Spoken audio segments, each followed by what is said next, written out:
to be with you, and you're going to be glad you're hanging out with me because Gerald Celente is here, ladies and gentlemen. And as I told you in the top of the hour, buckle your seatbelts and pull them tight, and gird up your sensibilities because Gerald Celente is in the building, so to speak.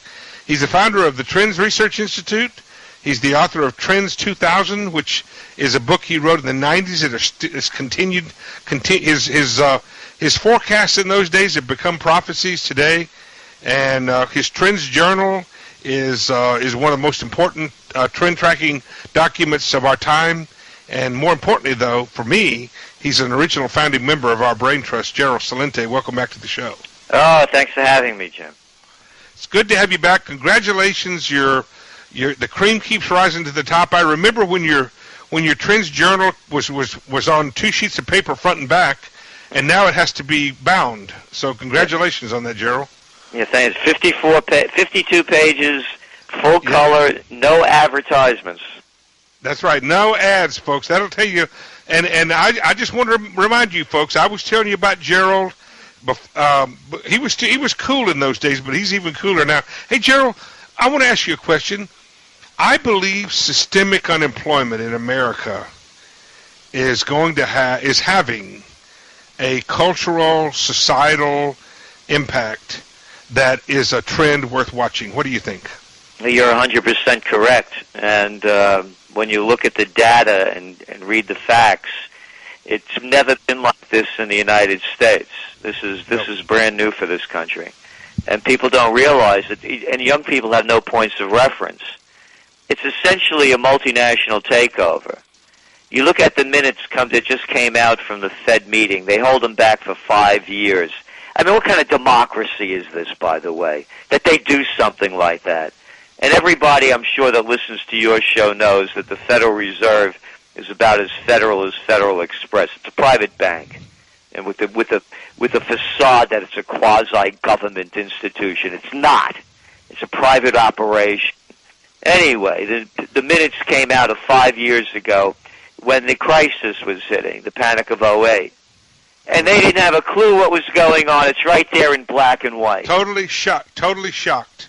Totally shocked. Yeah. And the worst part, American citizens, is the hundreds of billions of dollars that the Fed was pumping into foreign banks around the world to prop them up for the bad bets they made on mortgage-backed securities. This is America. So it's a sellout. It's a takeover. You know, we just saw what went on in Ukraine. There's a videotape. It was from the Washington Press Club, mid-December, Assistant Secretary of State Newland. Anybody could Google it up and find it. Newland, Washington Press Club. Backed by Chevron. Here she is talking about the need for Ukraine to join the European Union and how they must follow International Monetary Fund path, which means more austerity. And I'm thinking to myself, let me get this in my head. We have an American Assistant Secretary of State who, by the way, was passing out cookies during these demonstrations, along with the ambassador, telling the Ukraine people that they should be joining the European Union? I don't understand this. I understand it perfectly. Well, their other option was to go in Russia's direction. Well, right? No, the other option is to stay out of the business. What is she doing there? They needed to be aligned with somebody. They didn't have to be. But I'm saying it's not the United States position of the Assistant Secretary of State to tell them to join the European Union. Well, especially when they did that, and now they've got all kinds of problems because they took her advice. Well, again, you know, the thing is, it's a multinational takeover. But bring this back to our unemployment, though. Exactly. What it is the jobs have been lost because they've been sent overseas. The jobs have been lost because the protective laws that were put in place have allowed the multinationals to take over. The Robertson-Patman Act, the Sherman Antitrust Act, the Clayton Antitrust Act have all been destroyed. But regardless of what caused it, because technology has caused part of it, and public policy has caused part of it, Regardless, though, you agree with me that this is a societal, cultural shift that's happening that's not a good thing. Absolutely, I agree with you. And it can be reversed.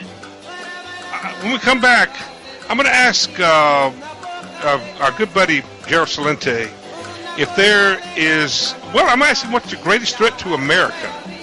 And also, what's the greatest threat to Earthlings? And do we have a demographic and a generational divide in America? Those questions. Insperity presents the Small Business Advocate Show with Jim Black. Thanks for hanging out with me. Always a pleasure to continue to be with you. My websites are smallbusinessadvocate.com. That's the original founding website. 16 and a half years old, that place. And the new one is the one from my book, the ageofthecustomer.com or theageofthecustomer.com. Either one of those will get you to where you can find out more about my new book, where I tell you about how customer expectations are changing, and when customers are empowered, businesses are disrupted. We're having a great visit with our good friend, longtime original founding member of our Brain Trust, Gerald Celente, the publisher of the Trends Journal, the author, the founder of the Trends Research Institute. Many of you have seen him on television with a number of different channels and networks that carry his message all the time. Don't unbuckle those seatbelts. We still got more to talk about with Gerald. Hey, Gerald, in the previous segment, I was asking you about some of the things that are going on inside of our government, inside of our economy, and some of the cultural and societal changes that's going to create, especially the systemic unemployment. One of the things that I've been talking about quite a bit myself is what I believe has become an oligarchy between Washington and Wall Street. The digital greed on Wall Street, ineptitude and corruption on Main Street, in Washington, and collusion between the two has created an oligarchy. I think you agree with me, and if you do, you think we can turn this around. We can recover from this. How's that going to happen? Yeah, so first of all, of course I agree with you. Back in 2008, when they made out this whole thing, made up too big to fail, the headline from the Trend Alert was D.C. heist, Wall Street hijacks Washington. It's clear in front of everybody. As you so well pointed out, all of these trillions of dollars, $4 trillion, that the Fed dumped in stimulus only went to enrich the already filthy rich. And that's not, if we said this 5 years ago, you'd call us a communist, a Marxist, or whatever, it's a fact. It's even when CNBC talks about it. All the wealth has gone, 95% of the gains since the Panic of '08 have gone to 1%. These are facts. Real median household income is below 1999 levels. These are facts. So as we're looking at the facts, it's a takeover. How could it be reversed? What caused it? So if you're unhealthy, what caused your illness? And reverse it. As I mentioned as we were going into break, it was the killing of all the things that were put in place that made America what it was. The opportunity for a level playing field. Look, when we were kids, it was Walmart's down in Arkansas. It wasn't everywhere. It wasn't in the neighborhoods. There weren't Targets everywhere. When I was a kid, there were two Macy's, one in Yonkers and one in Harold Square. But you're not going to turn that around. You're not going to stop yes, that. Yes, you can. Well, maybe you say you can. But I don't think Walmart and Target are the problem, Joe. I do. And not only Walmart and Target, Home Goods, Home Depot, Lowe's.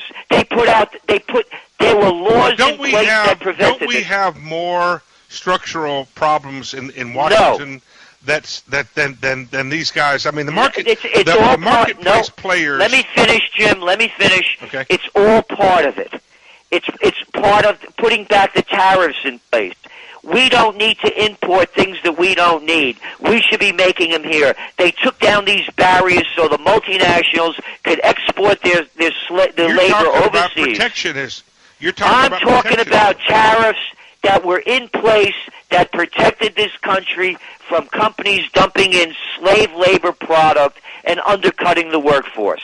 Anyway, that's the way I see it. Putting back in place the laws that were there before. The Glass-Steagall Act that prevented the banks from becoming these criminal operations. I agree with the Glass-Steagall Act. I agree with that. I don't necessarily agree with you about the protectionism. All right, that's fine. But how about Robinson Patman?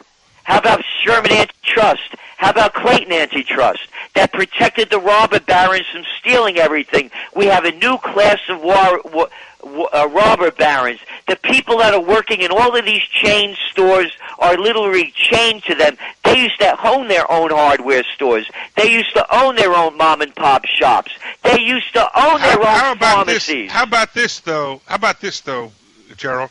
What if we found a way, somehow, we can find a way to take the money out of politics? Again, no, to me, it's breaking Shouldn't that up. be where we start, taking the money out of politics? That could be a start, but it's like trying to reform the Bloods and the Crips. Yeah. They're two criminal operations. By the way, I'm an American, and I want to make this very clear. Everything I'm saying begins with the foundation upon which this nation was founded. Number one, no foreign entanglements. Number two, no central banks. That was the greatest presidential debate throughout the 1800s. What about the gold standard? Should we go back to the gold standard? Absolutely. Yeah. Yeah, I thought that's where you would be heading. Well, that's a very libertarian point of view that you're. I'm an American. I believe in the principles upon which this country was founded, and I'm disgusted with all of these people that decided they're going to change it. Hey, don't you know who I am? I'm Bill Clinton. I'm George Bush. I'm Obama. I know better than you. I know better than Washington. I know better than Jefferson. I know better than Franklin. I know better than everybody. Don't you know who I am? I'm going to destroy this country because I'm a sociopath and a psychopath. Yeah. Yeah, folks, let's call it what it is. I told you to keep your seatbelts buckled. I told you your sensibilities were going to be tested when Gerald Celente joins. That's what we like about him. He's an original, folks. When we come back after these. By the way, Gerald, give us the website, please. Trendsjournal.com. Trendsjournal.com. Trendsjournal.com, folks. You gotta know what Gerald's working on these days, and we've been keeping up with him now for almost 16 years. When we come back, I'm going to ask him, what's the greatest threat to America? And what's the greatest threat to Earthlings? Stay with us. We'll be right back. Insperity presents the Small Business Advocate Show with Jim Blassingame, brought to you by FedEx, CareerBuilder.com, and Palo Alto Software. This is a copyrighted production of Small Business Network, Inc., intended for the private use of our audience. Except as otherwise provided by copyright law, all other copying,